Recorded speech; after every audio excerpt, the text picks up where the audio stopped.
It's Tuesday, the 8th of December, and we have another special guest to share with us today.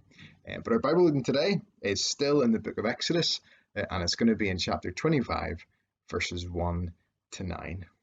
Before I hand over to our special guest, who today is Kirsty Mackay from GB, I need to open the next door on my advent calendar, so let's see what door number 8 has in store for us. I'm going to find out what all of these letters are for because I don't really know so far, but I'll find out and let you know. But here's what door 8 says. It's an I, and we have a verse from Matthew 1, verse 21. It says this: "You will name the Son Jesus.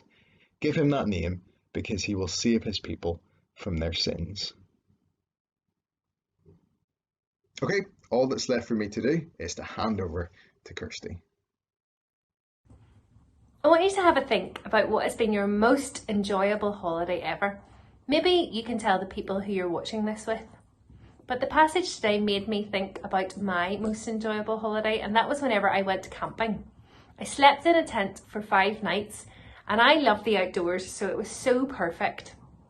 But in the passage today, in Exodus 25, verses 1 to 9, God gives his people a list of things that they should gather to make a tent. And this was going to be a very impressive looking tent, and it was going to be a very special tent because this tent was where God planned to come and dwell or live amongst his people. It's not like any of the tents that we have ever seen, not like the tent that I slept in, but it was so special because God was going to make his home right in the middle of his people in this big tent, and it was called the tabernacle. Now you remember in the Garden of Eden, before sin entered the world, God lived in the garden with Adam and Eve.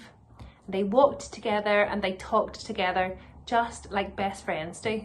But sadly, Adam and Eve believed the serpent's lie and chose to trust the serpent rather than to trust God. And because of their sin, Adam and Eve could no longer live in God's presence.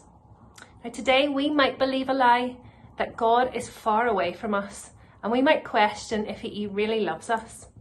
But the truth is that God loved us even more than we can imagine or think. He showed us this love by sending Jesus to the earth. Jesus came and lived among his people. He was born as a baby, and he lived life with people just like you and me. Jesus is God's true tent. Christmas tells us that Jesus came to make his home in our hearts, and he still lives with us.